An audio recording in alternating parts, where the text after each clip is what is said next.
This is the Great Legend, and I am coming at you live tonight with my PPV review of WWE No Mercy 2016. We're going to be going over this pay-per-view tonight, coming at you live with my thoughts about the matches, how they broke down, the aftermath, and where do we go from here. Tonight we are going to find out on the WWE No Mercy 2016 review. Fans, what's going on? This is the Great Legend, and I am coming at you live tonight. What a busy night it was for some WWE Pro Wrestling. I tell you what, they had the NFL Sunday Night Game on. They had the presidential debates on. But you know how the Great Legend rolls with it. I was watching some WWE No Mercy, and I'm glad I did, because there was some great matches to be had and some not so great matches, and we're going to be talking about those. I tell you, it's been a good day today, doing some chilling, talking about some wrestling, and we're going to talk a little bit first about the WWE pre-show, the kickoff show they had tonight, man. They had a huge 8-man tag match with the Hype Bros, Zack Ryder and Mojo Rawley, and American Alpha, Jason Jordan and Chad Gable, versus the team of Connor and Victor, the Ascension, and the Vaude Villains, Simon Gotch, Aiden English. Oh man, you know, I do turn on the kickoff show. It's an hour before the pay-per-view, and the reason why I do that is I don't get to catch all the Raw and all the SmackDown that goes on from PPV to PPV, you know, the in-between stuff. But what's great about these kickoff shows is you can watch them and you can get caught up on all the storylines, all the action, all the wrestling your little heart desires. And tonight's kickoff match was no different. That was a pretty damn good match. Now keep in mind, the No Mercy is the SmackDown brand of wrestlers. It's Team Blue, and they do what they do, and they do it pretty damn well. First off, I really like the old GM, Daniel Bryan, and I like the commissioner, Shane McMahon. I kind of prefer that tag team duo instead of Raw's GM, which is Mick Foley. Or no, is the GM the McMahon and the commissioner Mick Foley, or is it the other way around? I don't know. Whatever. It is what it is. But I kind of like the SmackDown folks a little bit better. So tonight's kickoff match. Well, before we get to the kickoff match, we had this new wrestler. I don't know much about this guy, but he's kind of got that little, you know, Chuck Norris thing going on. Like, what's one of the jokes? I don't know. You know how they have those little Chuck Norris stories or whatever. Well, this guy kind of has the same shtick. His name's Kurt Hawkins, and he debuted during the kickoff show. And his intro talked about him, his Kurt Hawkins facts, and that tonight he fulfilled his promise that he was going to step foot in a WWE ring at No Mercy. And then he gave a special announcement saying he is going to be on this Tuesday SmackDown for his very first match. So you had that little part in there. And then, you know, the kickoff match itself, Hype Brothers and American Alpha versus the Ascension and the Vaude Villains. It was a pretty good match. I mean, everyone got in the ring and just beat the shit out of each other. I thought it was pretty damn good. I tell you, old Mojo Rawley, I didn't like him before because I don't like the whole, you ain't hype. You know, I kind of don't like that stuff. It's pretty stupid. And with him teaming with Zack Ryder, that's an awesome performer that kind of gets stuck with Mojo to do tag team duty, which kind of sucks because I like Zack Ryder better as an individual performer than I do when putting him with Mojo Rawley. Now, Hype Brothers, though, they're freaking awesome. I mean, Gable and Jordan, they're going to be perennial tag team champions. They just have to wait it out, you know what I mean. The Ascension was a great team in NXT. and so were the Vaudevillains. But they're kind of the bad guy tag teams, and they've got to kind of be the enhancement talent. All four of the teams are great teams, though. It's just there has to be winners and there has to be losers. And tonight, the good guys, Hype Brothers and American Alpha, they won the match. So there you go. Alpha, at the very end, they hit the grand amplitude to put old Aiden English away. Aiden was the one that got nailed with the finisher of American Alpha, and Jason Jordan did the jackknife pin to pin him and get him out of there. Normally it's Gable that gets the bridging pin, but it was Jordan who had to pin the guy. So let's check the chat real quick, see if we have anyone in the chat tonight. And we don't have anyone in the chat, and that's all right. During this show, if you are in the chat, we will be taking your questions, see what you thought about tonight's matches, see if you enjoyed them at all, see if you liked them. So feel free to comment or ask some questions in the chat if you did watch WWE No Mercy, or if you're just a fan, or maybe even an old school fan of pro wrestling. Let us know in the chat room. But we'll go ahead and move on to WWE No Mercy. So after the whole kickoff show, they actually decided to put the main event as the first match. Now, why did they do that? Well, we had the football team going on, or the football game going on, and we didn't want people changing their channel to watch those presidential debates. So they put the main match of the night, the main event match of the night, on first. And I was like, well, I'd kind of heard some rumors that maybe Dolph Ziggler was going to go ahead and lose to The Miz and, take a role backstage as a producer / road agent, kind of like your Michael P.S. Hayes or Ricky the Dragon Steamboat or Jamie Noble, or just one of the old school wrestlers that kind of work behind the scenes, helping out the talent, and also giving great ideas to booking the matches and storylines. But anyway, we'll get to that later. So I thought the Ziggler and Miz thing was going to be the main event, but we'll get there. Let's first talk about the main event first match of the night. Challenger Dean Ambrose, challenger John Cena, and WWE World Champion, the phenomenal one, the face that runs the place, AJ Styles. Damn! John Cena and AJ alone, they can put on a 5-star match. Now, throwing the unstable lunatic fringe in there, Dean Ambrose, you never know what you're going to get with him, but I've watched enough of Dean Ambrose in his WWE career that he's actually pretty damn good, and he can hold his own as well.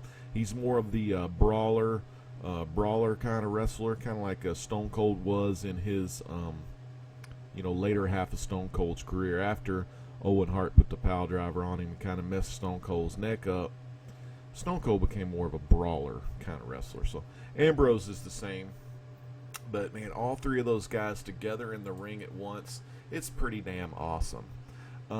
It looked like at the beginning of the match they were chanting for Cena and AJ, and Ambrose wasn't getting really any chance. But they kind of looked around, and I think Cena, he kind of likes to take it all in. He just kind of stands there, and he likes listening to the crowd react.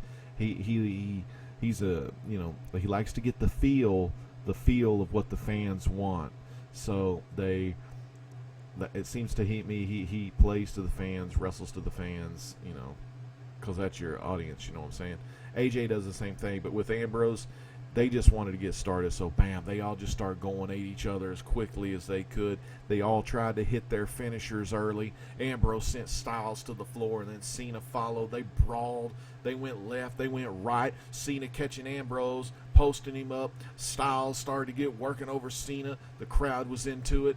God damn it. Ambrose returned. Cena hit a German on both guys at the same time. This was an awesome moment, and it just showed the strength of John Cena. I mean, here we had, I think it was Ambrose had AJ on the ropes, and AJ was holding on to the ropes because Ambrose was going to German suplex him. Then all of a sudden, Cena slides into the ring, gets around Ambrose, or was it Ambrose? Shit, I don't even remember. But anyway, Cena German suplexed both of them at the same time. I was like, God dang. So that was really cool. There were, like I said, there was a lot of near falls in the whole match. One of the ones I really liked was AJ Styles. He did this thing on the ropes where he slingshotted himself, or it was like a kind of a moonsault. He did like a backflip off the ropes, and he landed his backflip, but he landed behind Ambrose, and he got him in position for the reverse DDT. If you don't know what a reverse DDT is, it's kind of what Sting used to do, the Crow Sting. He used to give people the Scorpion Death Drop, right? Pull his hair back and do a reverse DDT. Well, he did that. He got him ready for that, and Cena comes over. He kicks Cena in the gut, and he grabs Cena like in a regular DDT, and boom, he just DDT'd them both. One with the reverse DDT, one with the normal DDT. I thought that was a sweet move, and it was so fucking perfect. I mean, like, you do got to be phenomenal to land that move like AJ did. A lot of other moves, you know, they were working the sleeper together. All three of them did a sleeper, which was kind of funny. You know, like I said, it was just back and forth the whole time. Now, while it was funny, while AJ and Ambrose were down, Cena goes over to him, kind of looks at him, does the little brush off his shoulder where he's kind of brushing his shoulder off, and he gives both of them like a double, what is that? A double five knuckle shuffle. And it looked so stupid, but it was just really kind of funny, you know. I thought it was pretty cool. There was one move near the mid to the last part of the match, kind of when it was breaking down, or at the end of the match. It was Ambrose had Styles in a calf crusher, and boy, he was pulling on that calf hard. And then Cena comes over and locks in the STF on Ambrose. So at this point, AJ had a calf crusher on him and an STF by Cena at the same time. And so AJ taps out. The ref looks, ref's like, well, I don't know what to do because both these guys had locked on a submission. So, you know, it wasn't a submission or anything like that. So they kept wrestling. So anyway, AJ comes in and eventually hits... Cena gives the attitude adjustment to Ambrose as he's trying to, then he's trying to go for the pin, right? But AJ slides in the ring with the chair, smacks him or guts him in the gut with the chair, and then slaps the chair on his back, pins John Cena, 1, 2, 3, and your champion is still the phenomenal one, the face that runs the place, AJ Styles, still your WWE World Champion. Oh my God! So the match was an awesome match. It was a main event match, but it was your first match of the show. Excellent match. Well, I say excellent, you know, when I say excellent, that's a 5-star match. I'm gonna give this match, if it wasn't for the chair, and if AJ would have somehow won the match clean, I would have given it a 5 stars. But since the use of the chair came into play, and prior to that, at Backlash last month, AJ kicked Ambrose in the balls for another kind of cheap win. I'm not going to give a 4. I'm going to give a 4.5 just because the moves AJ did his Pele kick.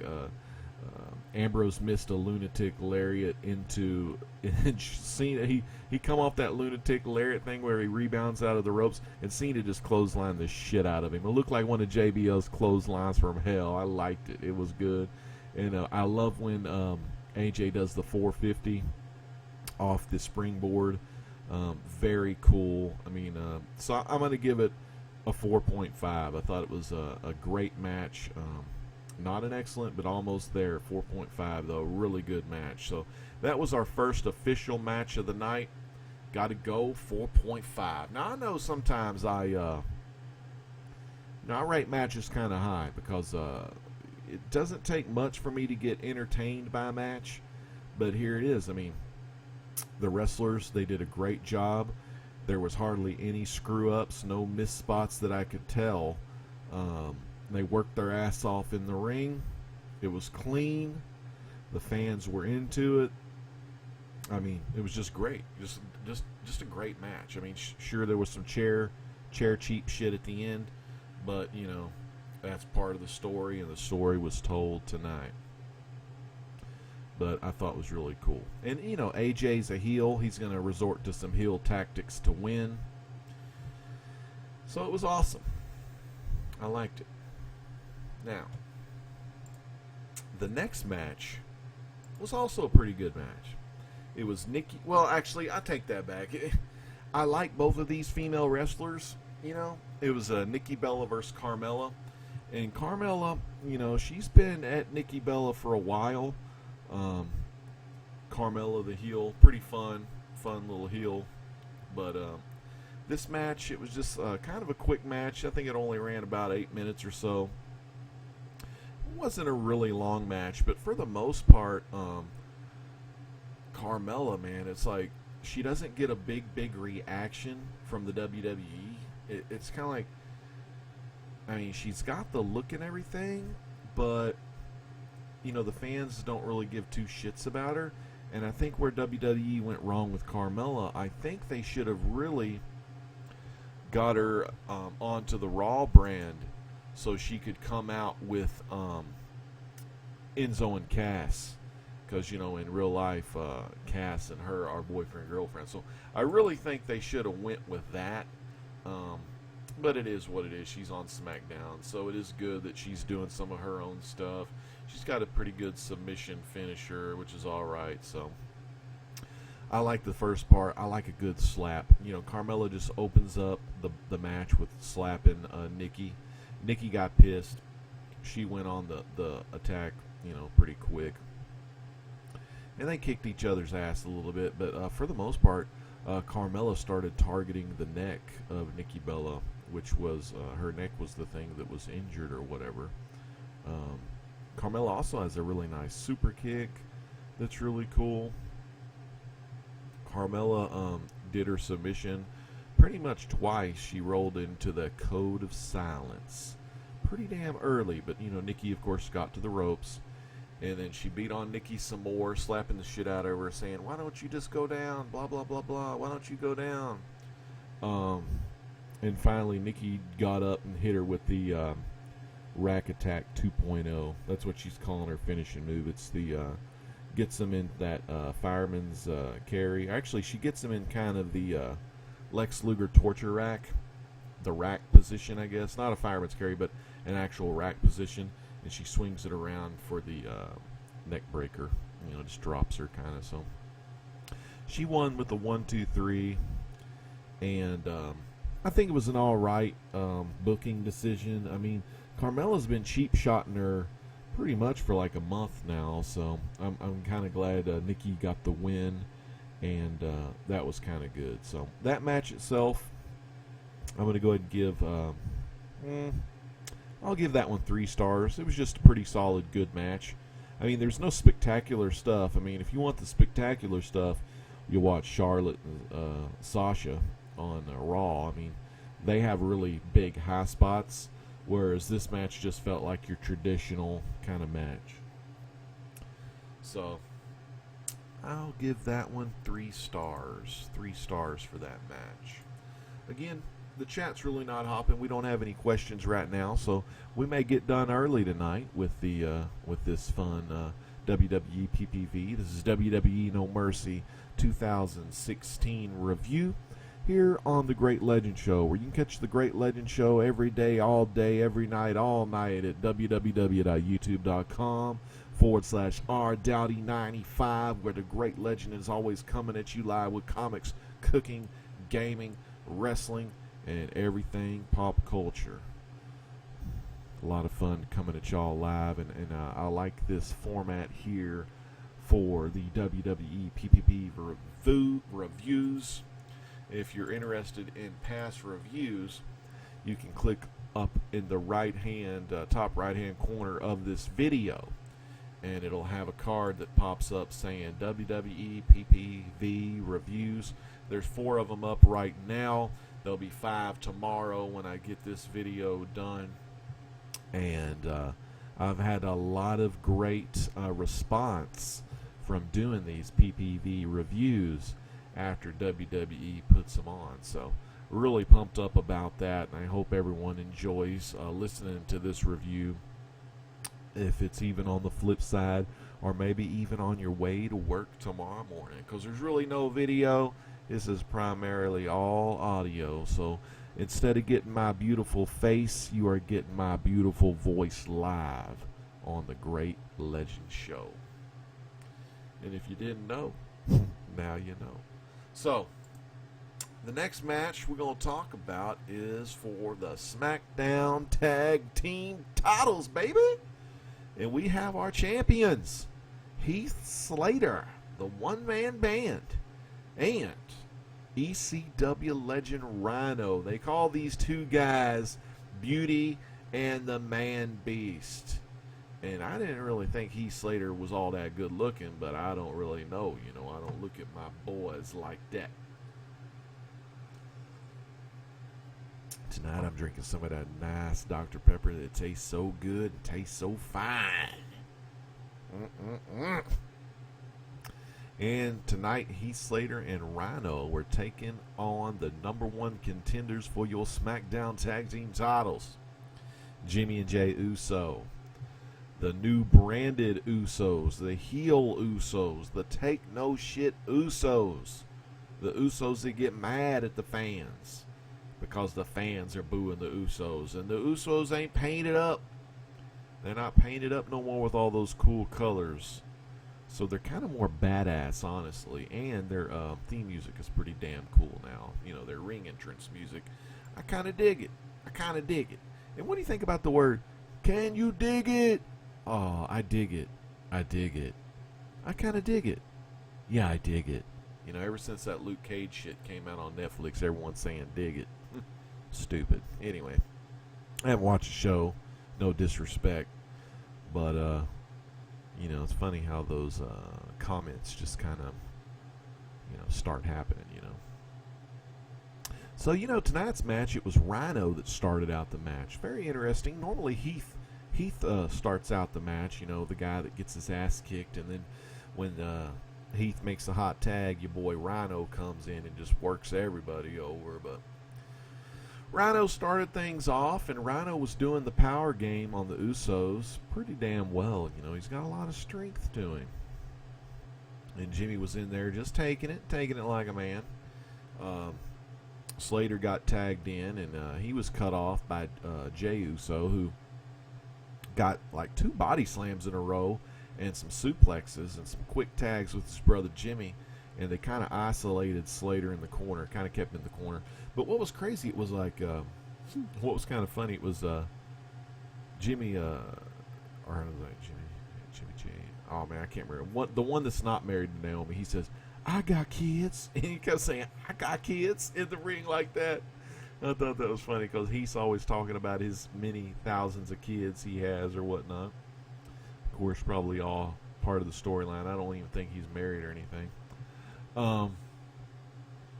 But anyway, so they were fighting back and forth, and Heath had some nice moves whenever Heath got a hot tag. Heath came in, and he kind of started kicking some ass, and Heath's finisher is the floating DDT made famous by Edge, Christian fame, you know. And it was cool because when Slater was in the ring running wild, he got a really good reaction from the fans. The fans really like Heath Slater. And, you know, the old fans, they love Rhino. So it was a great match.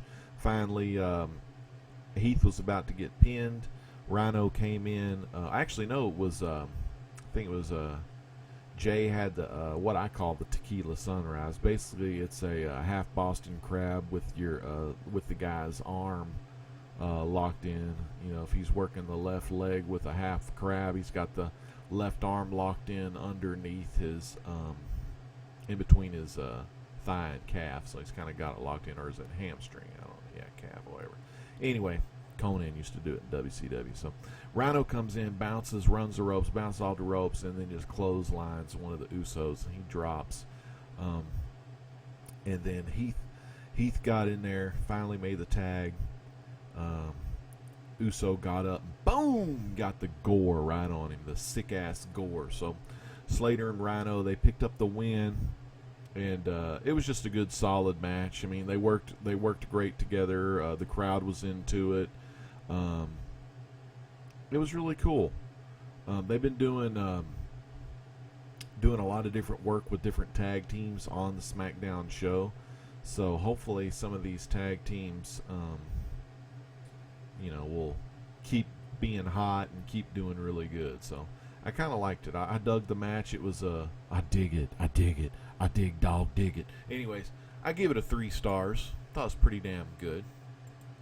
And I kind of like Heath Slater and Rhino, and I like the Usos as well. It's never about the winners or the losers, but it's about all of them, because all of them are entertaining at the same time. So I really like all those. I like Usos. I like Slater and Rhino. Pretty awesome. Next up, we got Jack Swagger from Baron Corbin. This was a rematch on SmackDown where Swagger won by making Corbin tap out, or tap out in quotes. It looked to me like Baron Corbin was crawling for the ropes, but I guess the ref mistook it as him tapping out. So this match is pretty interesting. It was not too shabby for these guys. What happened was they just had a big brawl that ensued. They went out to the floor, and what happened was they played on an injury to Swagger's hand. Hand in quotes. What it was is his hand was by the ring steps. Corbin kicked the ring steps, so it made it look like his hand was injured. Of course, that's just a play on an injury. It's not real. It's just how they pick a spot, and you damage that same spot over and over again to weaken that spot, to take that spot out of the match, to make that spot vulnerable. And it was funny. They were like, well, if his hand's injured, he's not going to be able to lock in that ankle lock on Corbin. And so it's just kind of stupid, like, really? Can't you, use your arms or something? You mean you have to have the hand on the ankle? I mean, what the hell? Anyway, big match. Swagger did hit his Swagger bomb in there, which was cool, and he went for the ankle lock, but this was the stupid part. He couldn't get it, all of it, because his hand was injured. So what Corbin did, he came back and he hit that deep 6, which is just a sick-ass move, man. I love that thing. It's like a damn helicopter blade getting spun into the ground. Corbin was pissed. Of course, he didn't get the 3 count on a deep 6. He hardly ever does until he hits his end of days move. But anyway, so Swagger hit him with a couple lariats. He got a damn ankle lock on him, but this time Corbin made it to the ropes. And what was crazy, Corbin actually didn't make it to the ropes. He made it to the apron, and he pulled up the apron of the ring. And as the ref had his back turned and was fixing the ring apron to hang it back down over the ringside area, Corbin hit a thumb in the eye on Swagger. Gave him one of those Mo Larry Curlys, right thumb in the eye, Ric Flair style, Roddy Piper style. That distracted Swagger, and then Corbin got him with the end of days, which was a sick-ass end of days. I mean, because you figure it's harder to do on a bigger guy. But, dude, the balance, man, it was a sweet move, and he got all of it on him, too. Dude. It was like, oh, my God, dude, that was crazy. This was just an okay match. I mean, like, what it is, really, since Corbin is so new, and he will be a future either Universal Champion or WWE World Champion. He's going to be future champion one of these days. End of days. But, he has to kind of work his way up the ladder, and the guy that he's working against just happens to be Jack Swagger. So, Jack Swagger, he's a good performer, kind of crappy on the microphone, kind of bland at times. But if you pair Swagger with another big man, I mean, he can do some good work, and they can put on a pretty good story. It's just currently Corbin and Swagger both themselves, and neither one of them is really good on the microphone. So, I mean, Corbin has room to improve, but Swagger's kind of already, sailed the ship on his thing, former world champion. He's kind of already sailed that ship, so I don't look for Swagger to become like a Rock or John Cena on the microphone. All right. Now, with that being said, we've got about 3 matches left, and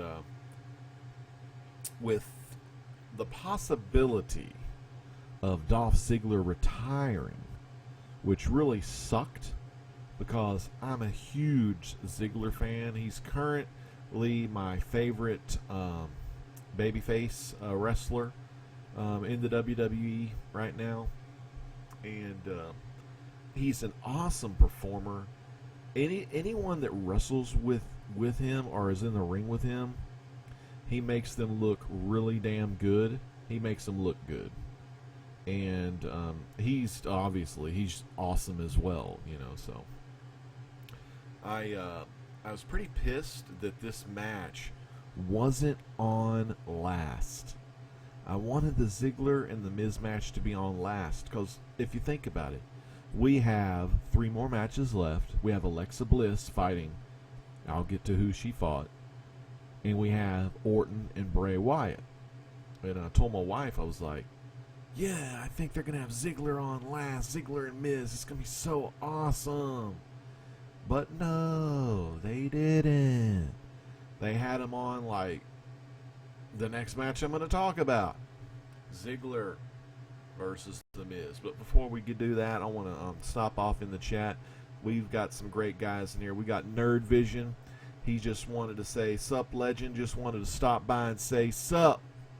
And Nathan Banks, who, Nathan, I did not watch your No Mercy predictions, but if you're a subscriber of mine, if you're a fan of the Great Legend Show, check out Nathan Banks. He's a huge wrestling fan, and he's got some good stuff to say about the wrestling of today. So definitely check out Nathan Banks. And, I don't do the prediction shows myself. I rather just do the review, and I don't want to think about it too much.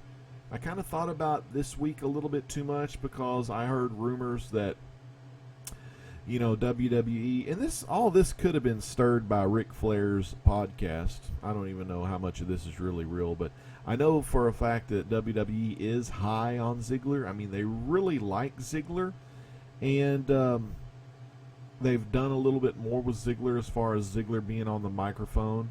And quite honestly, I think currently, of course, Miz on Talking Smack really punked Daniel Bryan, and that was really good. But there's only so much you can do with that since they won't let Daniel Bryan compete due to concussions and all the lawsuits that WWE have toward concussions, even though some of the doctors, I even think a UCLA doctor, have cleared Daniel Bryan, or Bryan Danielson, whatever you want to call him, to actually wrestle, but WWE doesn't want to take that chance. So they locked in the American Dragon, Bryan Danielson, as the on-air, is it GM or commissioner? Shit, I don't even know. I don't really even care. But one of the on-air characters, okay, of the SmackDown brand. So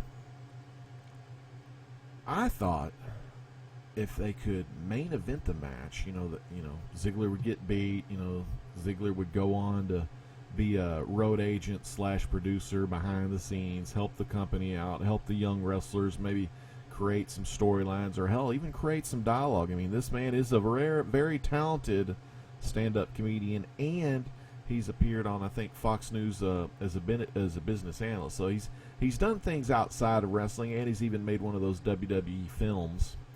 So he's done some stuff. So for me, I was reading into the dirt sheets a little too much, and I was like, oh man, Ziggler, I don't want Ziggler to retire.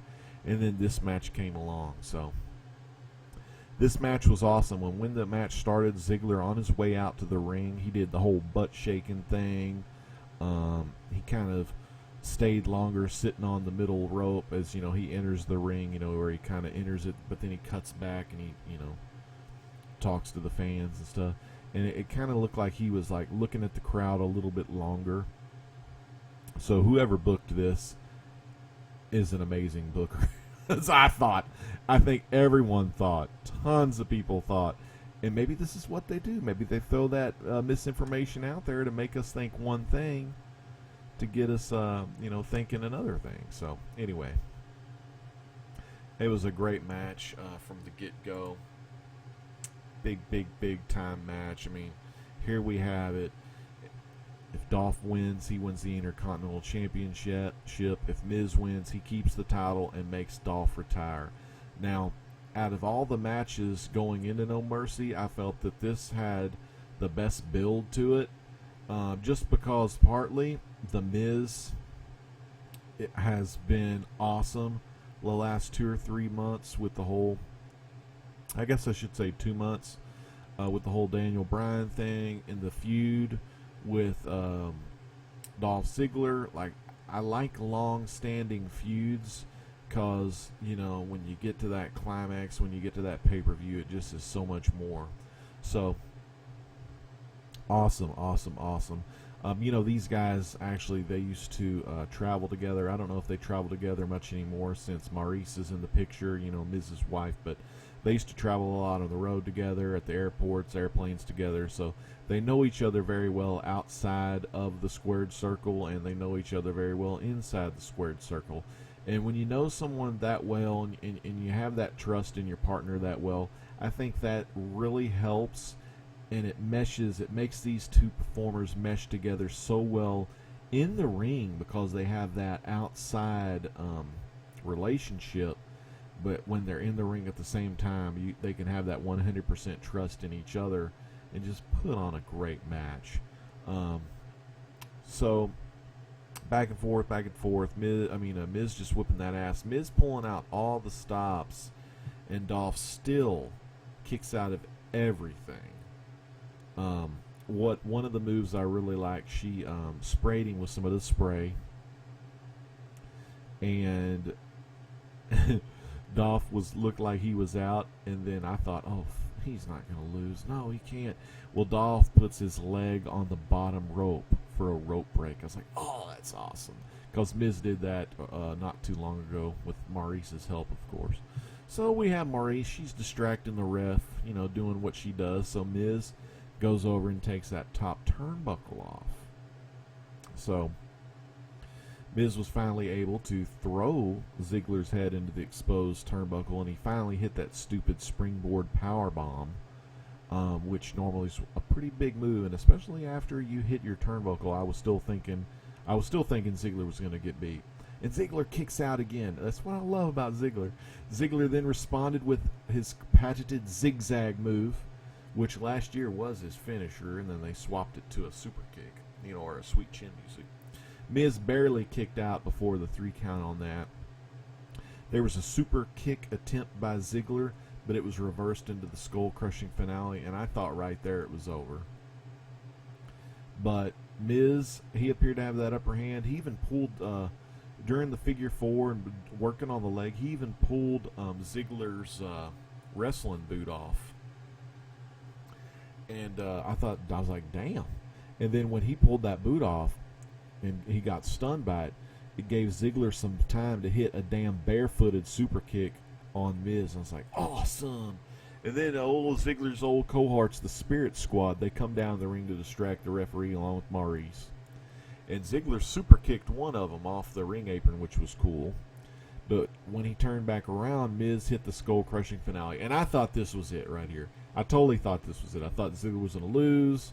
The fans would be on their feet cheering for him, crying and all that shit because he was done.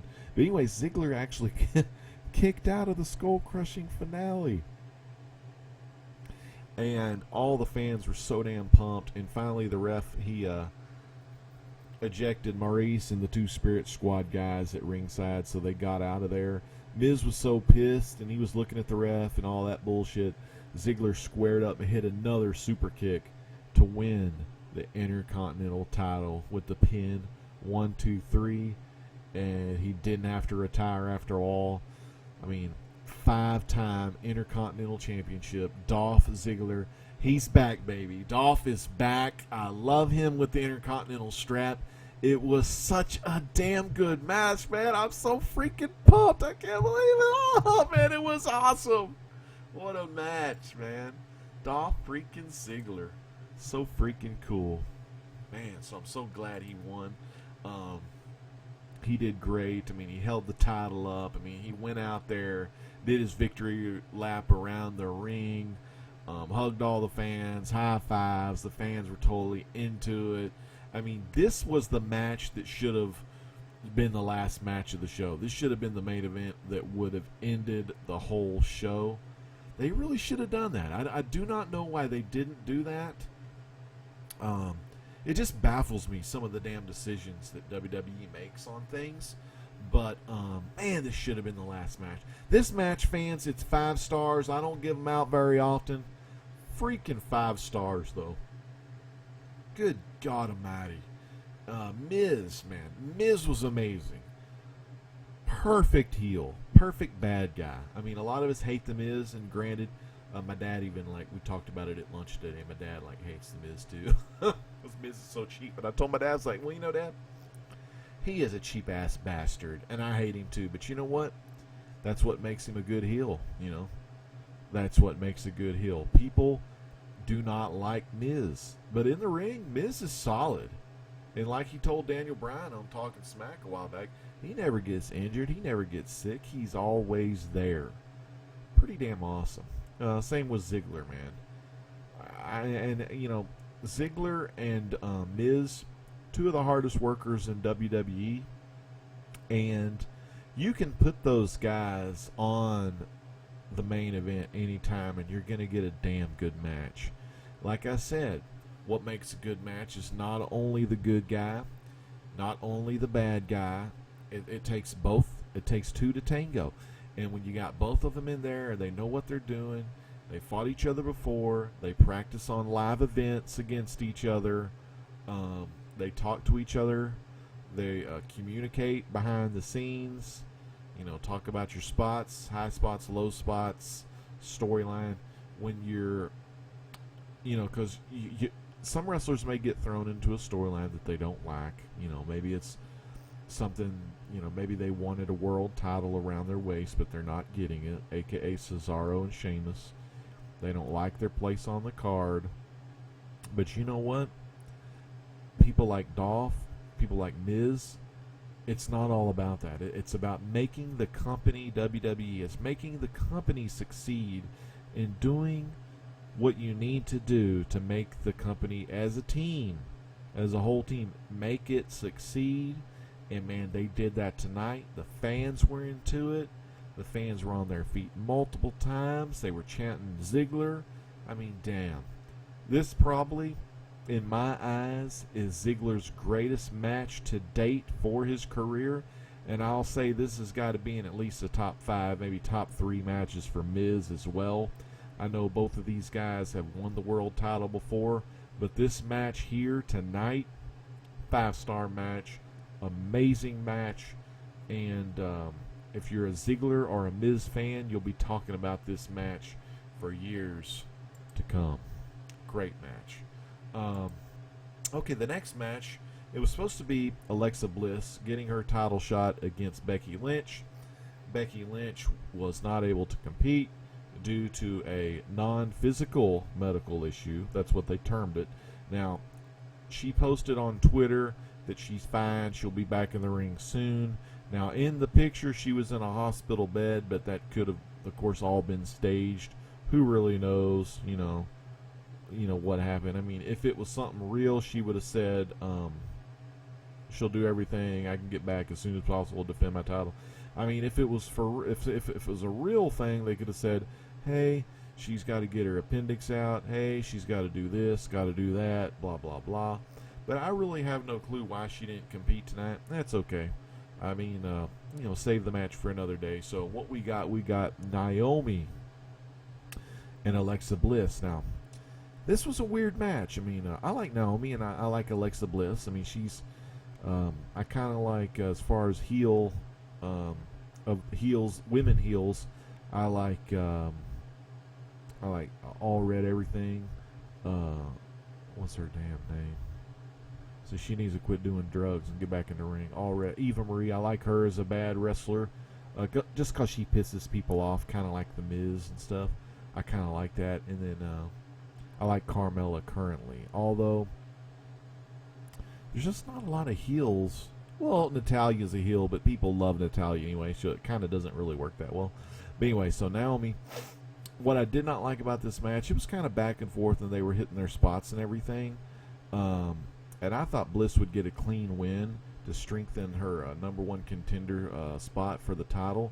But instead, it was really weird. It was they were close to the ropes, and Naomi won the match with a roll-up pinfall. And I don't know what the hell. I mean, it was so quick. I mean, the match was so short. It was just like, it was like a throwaway match, honestly. It was like a 5-minute match. It was kind of stupid.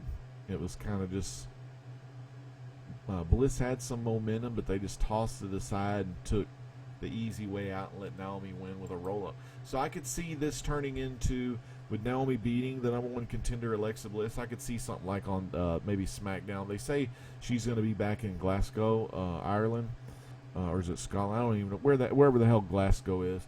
Anyway, she's going to defend there on a SmackDown. I don't know if it's going to be live or televised, but she said she's going to defend the title there, I guess in front of her hometown. But I can see this turning into a three-way for the title with Naomi, Alexa Bliss versus Becky Lynch somewhere down the line. I kind of see that happen. I'm gonna have to go and give this match. There wasn't really any bad wrestling in the match. I just did not like the booking. The crowd wasn't into it. It was just kind of crappy. I mean, I like Naomi as a wrestler. I mean, she should have already had the goddamn freaking women's title now. I love her new glow entrance and everything like that. But like I said, she should have already been a champion by now. Alexa Bliss is just pretty still new into her career. This match just seemed like a throwaway match. And nothing against the women, but I'm going to have to give this match like 1 star. It just didn't do anything for me. Sorry, ladies. 1 star. And it's just bad booking, I guess. And then, finally, the last match of the night, Bray Wyatt versus Randy Orton. Now, this match was kind of a slow-paced match. If we were comparing this whole pay-per-view to WrestleMania 3, this would be your Hogan and well, I can't even say that, but I mean, that Ziggler match and Miz match was so damn good. It reminded me of Macho Man and Ricky the Dragon Steamboat, just back and forth, people on the edge of their seat. This last match was just kind of, it was weird. It was, they did good. I mean, they did all right. They beat the hell out of each other. They hit their big spots. They hit their special moves. And what happened was they had a surprise ending. Orton was getting ready to do his signature. I'm just going to breeze through this quick and get to the point. He was poised and he was about to do his RKO when all the lights turned out, and guess who came back on? Now, this guy's been behind the scenes on a couple of the shows, but he hasn't made an appearance. But he's cleared to wrestle again. So the guy that's back, Luke Harper, was in a hoodie, and he pulled the hoodie down, and he looked all freaky and crazy and Charles Manson-like. And then, Orton was just stunned and, like, looking all scared and shit. And then Bray spun him around and hit the Sister Abigail on him for the 1-2-3. And that was about it. Then Harper and Bray Wyatt, they kind of celebrated afterwards, hugging, and the team is back together again. Now, on other news, Eric Rowan, there's a video out there of him burying the sheep mask because he's got a torn rotator cuff. So he'll be out for a while, which kind of sucks because he's an actual really good big man as well. I prefer Luke Harper over Rowan. I actually prefer Luke, I got to say I prefer Luke Harper over Bray Wyatt as well. Harper's just way more athletic. Man, this big man can do a Hurricane Rana, running head scissor takeover. I mean, he's freaking awesome. I really like Luke Harper. Oh, and when Luke Harper was Intercontinental Champion against Dolph Ziggler, those were some awesome matches. The ladder match they had, Harper and Ziggler for that Intercontinental title, that was pure awesomeness. I really enjoyed it. So I'm going to go ahead and give that last match. I'm going to go ahead and give it a 3. A 3. It was a good match. It was back and forth, back and forth, back and forth. Any one of them could have won just clean. It probably would have been Randy Orton if they would have went with the clean route. But I kind of liked how they brought Luke Harper back in, and also this can continue the feud of Bray and Randy Orton. I kind of like when they continue the long feuds because I think there's more substance to the long feuds and there's a bigger payoff. That's kind of why I like that. I think it's a lot better. So, very cool match, and I thought it was pretty awesome.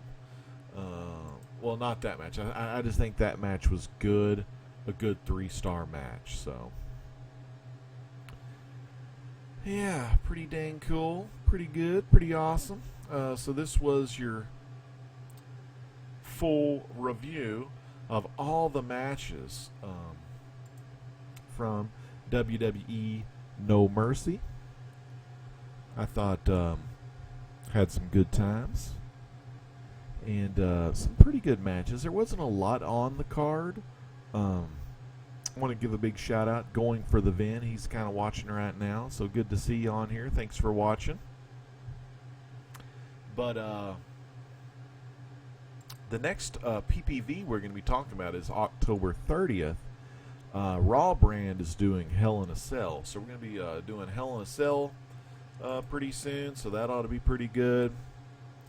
That'll be coming up October 30th, so I'm interested to see what the Raw brand does, and supposedly we're going to get Sasha and Charlotte in the Hell in a Cell, and we're going to get hopefully Seth Rollins and Kevin Owens, and Roman and Rusev, all the titles on the line, and I would think the tag titles will be on the line as well.